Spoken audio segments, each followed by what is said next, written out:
तो कहानी की शुरुआत में हम बेबी नाम के ड्राइवर को देखते हैं, जो कि अपनी कार को एक बैंक के सामने पार्क कर देता है। इस कार में बेबी के अलावा ग्रिफ, बडी और बडी की वाइफ मोनिका होती है। असल में ये ग्रुप बैंक को लूटने के लिए आया हुआ था, इसलिए ग्रिफ, बडी और मोनिका प्लान के अकॉर्डिंग बैंक के अंदर जाते हैं और बेबी कार में उन तीनों का वेट करता है। कुछ ही देर में वो तीनों बैंक लूटकर वापस अपनी कार में आ जाते हैं, लेकिन तभी वहाँ पुलिस आ जाती है। इसलिए बेबी पुलिस से बचते हुए कार को तेजी से भगाने लगता है और पुलिस उनका पीछा करने लगती है। यहाँ बेबी अपनी ड्राइविंग स्किल्स दिखाते हुए पुलिस वालों से काफी दूर जाने लगता है, लेकिन पुलिस वाले उसका पीछा नहीं छोड़ते और उसे पकड़ने की पूरी कोशिश करते हैं। पर बेबी हर बार की तरह पुलिस को चकमा दे देता है और एक पार्किंग लॉट में पहुंच जाता है। यहाँ वो चारों कार को बदलकर अपने बॉस की जगह पर चले जाते हैं, जहाँ डॉग नाम का आदमी पहले से ही चारों का वेट कर रहा था। असल में डॉग एक क्रिमिनल मास्टरमाइंड होता है, जो शहर की बैंक्स को लूटने के लिए प्लानिंग करता है और लोगों को हायर करके उनसे चोरी करवाता है। खैर यहाँ डॉग देखता है कि उसके लोगों ने बैंक लूट लिया है और बेबी की ड्राइविंग स्किल्स के कारण इस बार भी पुलिस उन्हें नहीं पकड़ पाई। इसलिए डॉग खुश होकर चारों को उनका हिस्सा देने लगता है। तब ग्रिफ डॉग से कहता है कि आखिर तुम इस ड्राइवर को हिस्सा क्यों दे रहे हो, जबकि पूरा काम हम तीनों ने अकेले किया है और बेबी ने सिर्फ कार चलाई थी। जिस पर डॉग कहता है कि तुम तीनों बेबी की वजह से ही जिंदा हो। अगर तुम सबको बेबी सही समय पर वहाँ से नहीं निकालता तो पुलिस तुम्हें पकड़कर जेल में डाल देती। ये सुनकर ग्रिफ डॉग की बात को समझता है, जिसके बाद ग्रिफ बेबी का मजाक उड़ाते हुए डॉग से कहता है कि बेबी बहुत अजीब है, जो कुछ भी बोलता नहीं है और हर टाइम गाने सुनता रहता है। तभी ग्रिफ बेबी के चश्मे को हटा देता है, जिससे बेबी अपनी जेब से दूसरा चश्मा निकालकर पहन लेता है। ये देखकर बड़ी भी उसका मजाक उड़ाने लगता है। खैर थोड़ी देर बाद सभी लोग वहाँ से जाने लगते हैं। तब डॉग बेबी से उसके सारे पैसे ले लेता है। यहाँ हमें पता चलता है कि बेबी के ऊपर डॉग का बहुत कर्जा है, इसलिए वो हर काम के बाद बेबी से उसका सारा हिस्सा ले लेता था। यहाँ डॉग बेबी से कहता है कि अब तुम्हें मेरे लिए सिर्फ एक और काम करना है, जिसके बाद तुम्हारा कर्जा पूरा हो जाएगा। साथ ही डॉग हर बार की तरह बेबी को पैसों की गड्डी देता है और वहाँ से चला जाता है। इधर बेबी भी अपने घर आ जाता है और उस गड्डी को अपने सीक्रेट जगह पर छुपा देता है। इसके बाद हमें पता चलता है कि बेबी एक अनाथ है, इसलिए उसने जो नाम के आदमी को अडॉप्ट किया है, जो एक अपाहिज है और वो सुन नहीं सकता। इसलिए बेबी हमेशा उसकी देखभाल करता है और उसे अपना फादर मानता है। यहाँ बेबी के पास हम एक टेप रिकॉर्डर देखते हैं। असल में बेबी कहीं भी जाता है तो वो उस जगह की रिकॉर्डिंग करता है और घर पर आकर उस रिकॉर्डिंग का म्यूजिक बनाता है। इसलिए आज बेबी डॉग की आवाज पर म्यूजिक बनाता है, जिसे उसने आज ही के दिन रिकॉर्ड किया होता है। इसके बाद बेबी एक कैफे में जाता है। इस कैफे में काम करने वाली लड़की डेबोरा को बेबी बहुत पसंद करता है, इसलिए वो इस कैफे में रोज आया करता था। साथ ही डेबोरा को देखने से लगता है कि वो भी कहीं न कहीं बेबी को पसंद करने लगी थी, क्योंकि जब भी बेबी कैफे में आता था तो वो उसे देखकर बहुत खुश हो जाती थी। एक दिन बेबी को डॉग का फोन आता है, जो बेबी को उसके न्यू मिशन के लिए रेडी होने को कहता है। इसलिए अगले दिन वो डॉग की जगह पर जाता है, जहाँ डॉग उसे अपने नए ग्रुप से मिलाता है, जिसमें एडी, जेडी और बैट्स नाम के 3 क्रिमिनल होते हैं और बेबी को अपना अगला मिशन इन तीनों लोगों के साथ करना था। यहाँ बैट्स और उसके दोनों साथी बेबी के चश्मे और ईयरफोन के कारण उसका काफी मजाक उड़ाते हैं, पर बेबी उन्हें कुछ भी जवाब नहीं देता है, क्योंकि बेबी को बहुत कम बोलने की आदत होती है। तभी डॉग उन तीनों क्रिमिनल्स को बताता है कि बेबी को टिनिटस नाम की बीमारी है, जिसमें इंसान के कान बजते रहते हैं, इसलिए बेबी हमेशा सॉन्ग सुनता रहता है। ये सुनकर वो तीनों बेबी का मजाक उड़ाना बंद कर देते हैं। फिर डॉग चारों को अपने प्लान के बारे में बताता है। डॉग की प्लानिंग सुनने के बाद चारों एक बैंक को लूटने के लिए निकल जाते हैं। थोड़ी ही देर में वो सभी उस बैंक तक पहुंच जाते हैं और बैट्स अपने लोगों के साथ बैंक के अंदर चला जाता है। पर जैसे ही वो बैंक लूटकर कार में बैठते हैं तो एक अनजान आदमी उन पर शूट करने लगता है, जिससे बेबी जल्दी से अपनी कार को भगाने लगता है। पर वो अनजान आदमी अभी भी उनका पीछा कर रहा होता है, इसलिए बैट्स उस आदमी को शूट करके उसे मारने की कोशिश करता है। लेकिन बेबी जल्दी से उस अनजान आदमी से दूर चला जाता है, क्योंकि वो नहीं चाहता था कि बैट्स उस आदमी को जान से मार डाले। इसके बाद उनकी कार एक ट्रैफिक में फंस जाती है, इसलिए वो चारों एक औरत की कार छीनकर वहाँ से भागने लगते हैं, जिस दौरान उन्हें एक पुलिस कार दिखाई देती है। पर बेबी पुलिस से बचकर पार्किंग लॉट में पहुँच जाता है, जहाँ पहले से ही उनकी 2 कार रखी हुई थी। इसलिए वो चारों उन दोनों कार्स को लेकर सीधे डॉग के पास पहुंच जाते हैं। तब बेबी सबके लिए कॉफी लाता है और देखता है कि वहाँ जेडी नहीं है। वो बैट्स से जेडी के बारे में पूछता है, जिस पर बैट्स कहता है कि उसने अपनी गन को रास्ते में गिरा दिया था, जिस वजह से हम सभी फंस सकते थे, इसलिए मैंने उसे मार डाला। ये सुनकर बेबी शॉक हो जाता है, लेकिन ये बेबी का लास्ट मिशन था, इसलिए वो जेडी के मर्डर वाली बात के बारे में ज्यादा नहीं सोचता।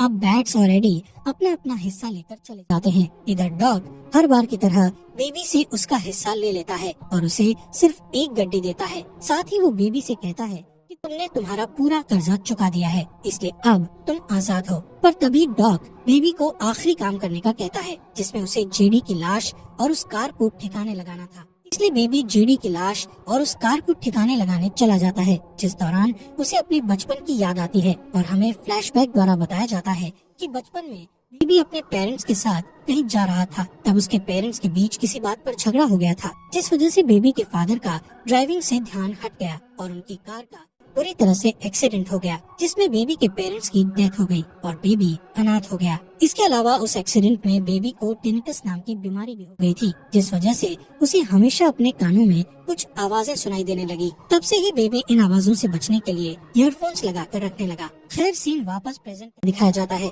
जहाँ बेबी डेबरा के पास जाकर उसे डेट के लिए पूछता है, जिस पर डेबरा खुश हो जाती है और उसके साथ डेट पर चलने के लिए मान जाती है। इसी तरह दिन गुजरते हैं और वो दोनों एक दूसरे के करीब आने लगते हैं। एक दिन डेबरा बेबी से उसके काम के बारे में पूछती है, जिस पर बेबी बताता है कि मैं पहले ड्राइवर था, लेकिन अब मैंने ड्राइवर का काम छोड़ दिया है। एक दिन जब बेबी अपने घर पर होता है, तब जो उसे पिज्जा डिलीवरी बॉय का काम करने की सलाह देता है, इसलिए बेबी जो की बात मानकर डिलीवरी बॉय की जॉब करने लगता है। कुछ दिनों के बाद बेबी और डेबरा डिनर डेट पर जाते हैं। इस रेस्टोरेंट में डॉग भी मौजूद होता है, पर बेबी डॉग को इग्नोर करने लगता है। लेकिन डॉग जब बेबी को देखता है तो वो उसे अपने पास बुलाता है। डॉग बेबी से कहता है कि तुम्हारे जाने के बाद मेरा कोई भी काम सही नहीं हो रहा है, क्योंकि तुम मेरे लिए बहुत लकी थे। तभी डॉग कहता है कि मैं चाहता हूँ कि तुम फिर से मेरे साथ काम करने लगो, लेकिन बेबी डॉग के साथ काम करने से मना कर देता है। जिस पर डॉग कहता है कि मुझे पता है कि तुम्हारे पास पैसे नहीं हैं और तुम डिलीवरी बॉय का काम कर रहे हो।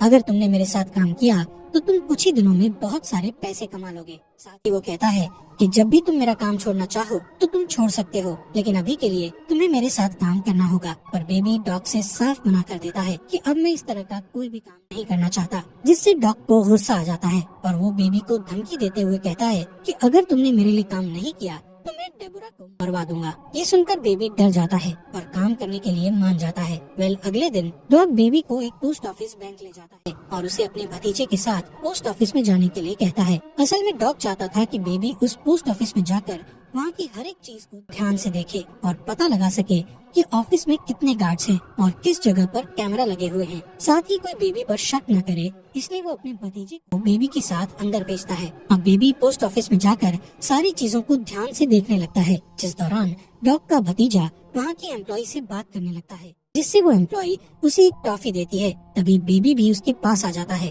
और वो एम्प्लॉय लेडी बेबी से अच्छे से बात करती है। इसके बाद बेबी डॉग के पास आकर उसे सारी चीजों के बारे में बताता है। अगले दिन बेबी डॉग की जगह पर जाता है और देखता है कि डॉग ने इस बार बैट्स, बडी और मोनिका को काम पर रखा है। थोड़ी देर बाद डॉग वहाँ आता है और अपने प्लान के बारे में बताने लगता है। डॉग कहता है कि मुझे पता चला है कि पोस्ट ऑफिस के अंदर बहुत सारे पैसे हैं और पैसों की सेफ्टी के लिए कई गार्ड्स तैनात हैं, इसलिए हमें उन पैसों को लूटने के लिए गन्स की जरूरत होगी। जिसके बाद डॉग्स चारों को वेपन्स लाने के लिए एक डीलर के पास भेजता है। तब रास्ते में बैट्स कुछ सामान लेने के लिए एक सुपरमार्केट में जाता है और सामान लेकर शॉपकीपर को जान से मार देता है। ये देखकर बेबी बहुत घबरा जाता है। खैर थोड़ी देर बाद वो डीलर के पास पहुंच जाते हैं और डीलर उन्हें गन्स दिखाने लगता है। तब बैट्स अचानक से डीलर को शूट करके मार देता है, जिससे डीलर के लोग उन चारों पर हमला कर देते हैं और दोनों ग्रुप के बीच गोलियां चलने लगती है। पर बडी, बैट्स और मोनिका मिलकर डीलर के सभी लोगों को मार डालते हैं। तब बडी और मोनिका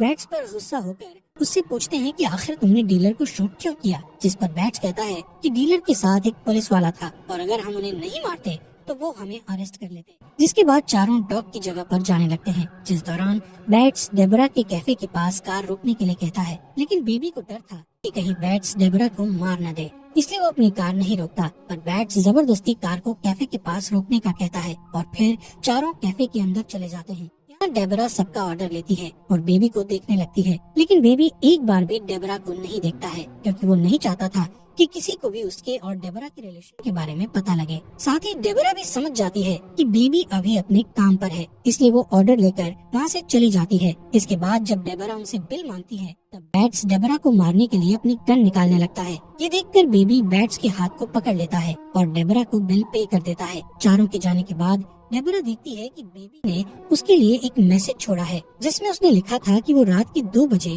डेबरा को रोड ट्रिप पर लेकर जाएगा। दूसरी तरफ बेबी और बाकी के 3 लोग डॉग के पास पहुंचते हैं, जहां डॉग बडी, मोनिका और बैट्स पर गुस्सा होते हुए कहता है कि तुमने जिन लोगों को मारा है उसमें मेरे भी लोग थे। साथ ही अब डॉग पोस्ट ऑफिस में चोरी करने वाले मिशन को कैंसिल कर देता है। ये सुनकर बैट्स गुस्से में कहता है कि हम इस मिशन को कैंसिल नहीं कर सकते। तब डॉग सबसे पूछता है कि कौन कौन इस मिशन को करना चाहता है, जिस पर बडी, मोनिका और बैट्स हाँ कहते हैं, लेकिन बेबी कोई भी जवाब नहीं देता है। तब डॉग बेबी से कहता है कि अगर तुम इस मिशन को करना नहीं चाहते तो तुम जा सकते हो, पर बेबी इस मिशन के लिए हाँ कर देता है और सोने के लिए चला जाता है। रात के समय में बेबी को ध्यान आता है कि उसे 2 बजे डेबरा से मिलने जाना है, इसलिए वो छुपते हुए वहाँ से जाने लगता है। जिस दौरान उसके पास बड़ी आ जाता है और उससे पूछता है कि तुम इस समय कहाँ जा रहे हो। इसी बीच वहाँ बैट्स भी आ जाता है। यहाँ बैट्स के पास बेबी का टेप रिकॉर्डर होता है और उसने बेबी की सभी रिकॉर्ड की हुई आवाजों को सुन लिया होता है, इसलिए बैट्स को शक होता है कि बेबी पुलिस से मिला हुआ है। इस वजह से वो बेबी से सवाल करने लगता है कि क्या तुम हमारी रिकॉर्डिंग्स करके पुलिस को भेजने वाले थे। तब बेबी उससे कहता है कि मैं पुलिस का खबरी नहीं हूँ, बल्कि ये मेरा शौक है और मैं सभी की बातों को रिकॉर्ड करता हूँ और उन आवाजों से म्यूजिक बनाता हूँ। पर बैट्स को उसकी बात पर यकीन नहीं होता, इसलिए बेबी कहता है कि ऐसे बहुत सारे म्यूजिक मेरे घर पर हैं, जिन्हें मैंने रिकॉर्डिंग से बनाया है, जिन्हें सुनकर तुम्हें मेरी बात पर यकीन हो जाएगा। इसके बाद बैट्स बेबी के घर से वो सारी रिकॉर्डिंग्स ले आता है जिनसे बेबी ने म्यूजिक बनाया हुआ था। अब डॉग उन कैसेट्स को प्ले करता है जिसमें उसे अपनी आवाज सुनाई देती है, जिसे सुनने के बाद डॉग को बेबी पर बहुत गुस्सा आता है, इसलिए वो बेबी की जगह किसी दूसरे ड्राइवर को बुलाने का कहता है। इसके अलावा उन लोगों को ये भी पता चल जाता है कि डेबरा और बेबी एक दूसरे को जानते हैं। तभी बेबी डॉग को समझाता है कि मैं पुलिस का खबरी नहीं हूँ और मैं तुम्हारे साथ इस मिशन में काम करना नहीं चाहता हूँ। साथ ही वो सबसे कहता है कि मैं आगे से ऐसी कोई भी गलती नहीं करूँगा, इसलिए डॉग उसकी बात मान जाता है और उसे दोबारा काम पर रख लेता है। अगले दिन बेबी उन तीनों को पोस्ट ऑफिस ले जाता है और तीनों जल्दी से पोस्ट ऑफिस में चोरी करने के लिए चले जाते हैं। इसी दौरान बेबी उस पोस्ट ऑफिस के एम्प्लॉय को देखता है जिसने एक बार बेबी से बहुत अच्छे से बात की थी। यहाँ बेबी उस लेडी को इशारा करता है कि वो पोस्ट ऑफिस में ना जाए, जिससे वो लेडी खतरे को समझ जाती है और वहाँ एक पुलिस ऑफिसर को बुला लेती है। तभी बड़ी, मोनिका और बैट्स चोरी करके बाहर आ जाते हैं और बैट्स उस ऑफिसर को शूट करके मार देता है, जिसके बाद वो कार में बैठ जाते हैं और बेबी को यहाँ से जल्दी भागने को कहते हैं, पर बेबी उनकी बात नहीं सुनता, जिससे बैट्स उसके फेस पर गन से वार करता है और उसे मारने की धमकी देकर कार को भगाने का कहता है। बैट्स से परेशान होकर बेबी अपनी कार को सामने खड़े ट्रक की ओर भगाता है। इस ट्रक में कई सरिये रखे हुए थे जो कि सीधे बैट्स की बॉडी के आर पार हो जाते हैं और उसकी डेथ हो जाती है। असल में बेबी का प्लान था कि वो इस मिशन के दौरान सारे लोगों को मरवा देगा, क्योंकि वो डेबरा के साथ एक अच्छी लाइफ जीना चाहता था, पर इन क्रिमिनल्स के कारण वो कभी भी अच्छे से नहीं जी सकता था, इसलिए उसने सभी को मारने का प्लान किया था। खैर अब तक यहाँ पुलिस भी आ जाती है, जिन्हें देखकर बेबी, बड़ी और मोनिका भागने लगते हैं, जिसके बाद मोनिका और बड़ी पुलिस पर गोलियां चलाते हैं और एक कार उठाकर वहाँ से भागने लगते हैं। इधर बेबी एक मॉल के अंदर जाकर अपने कपड़े बदल लेता है और फिर एक कार चुराकर भागने लगता है, जिस दौरान वो गलती से अपनी कार को बड़ी की कार से टकरा देता है। तभी पुलिस वहाँ जाती है और उन तीनों पर गोलियां चलाने लगती है। तब मोनिका और बड़ी भी पुलिस पर गोलियां चलाते हैं, जिसमें पुलिस मोनिका को शूट करके मार डालती है। इसी बीच बेबी पैसों को लेकर भागने लगता है। बड़ी बेबी से कहता है कि तुम्हारी वजह से मोनिका की डेथ हुई है। इतना कहते ही वो बेबी पर शूट करने लगता है, पर इसी तरह बेबी बचकर सड़क पर आ जाता है और एक ओल्ड लेडी से उसकी कार चुराकर सीधे अपने घर पहुंच जाता है, जहां वो अपने सारे पैसों को उठाकर जो को देने लगता है, लेकिन जो चोरी के इन पैसों को लेने से मना कर देता है। तब बेबी जो को समझाता है और उसे ओल्ड एज होम में छोड़ देता है, जिसके बाद वो डेबरा को लेने के लिए उसके कैफे में जाता है, जहां वो देखता है कि कैफे में बड़ी बैठा हुआ है, जो डेबरा को मारकर बेबी से मोनिका की डेथ का बदला लेना चाहता है। पर बड़ी नहीं जानता था कि बेबी के पास भी एक गन है। तभी बड़ी का ध्यान कैफे में मौजूद दूसरी वेट्रेस पर जाता है। ये देखकर बेबी जल्दी से बड़ी को शूट कर देता है, जिससे बड़ी घायल हो जाता है।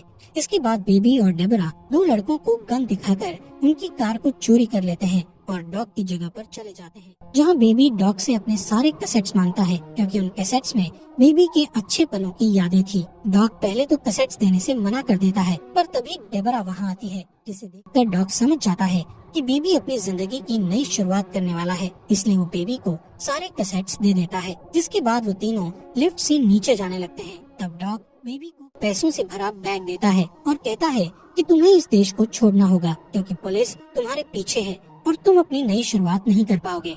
जैसे ही तीनों नीचे आते हैं तब उनके सामने गन डीलर के 3 लोग आ जाते हैं, जो अपने बॉस का बदला लेने के लिए डॉग और बेबी पर हमला करने लगते हैं। तब डॉग बेबी और डेबरा को भागने को कहता है और अकेले ही उन तीनों लोगों से लड़ने लगता है। इसी बीच बड़ी पुलिस की कार लेकर वहाँ आ जाता है और गुस्से में डॉग को ही मार देता है, जिसके बाद वो बेबी के पीछे पड़ जाता है। तब बेबी एक कार से बड़ी की कार को ठोकने लगता है और बार बार अटैक करके वो उसकी कार को बिल्डिंग से नीचे गिरा देता है, पर बड़ी कार के गिरने से पहले ही उस कार से उतर जाता है और बेबी पर गन पॉइंट करके उसके कानों के पास गोली चलाने लगता है, जिससे बेबी नीचे गिर जाता है और उसके कानों में बहुत दर्द होता है। ये देखकर डेबरा एक रॉड से बड़ी पर हमला कर देती है, लेकिन बड़ी डेबरा को पकड़ लेता है और उसे मारने लगता है। तभी बेबी बड़ी की गन उठा लेता है और बड़ी के पैरों में शूट कर देता है, जिससे बड़ी अपना बैलेंस खो देता है और बिल्डिंग से नीचे गिरकर मारा जाता है। अब डेबरा बेहोश बेबी को एक कार में बैठाकर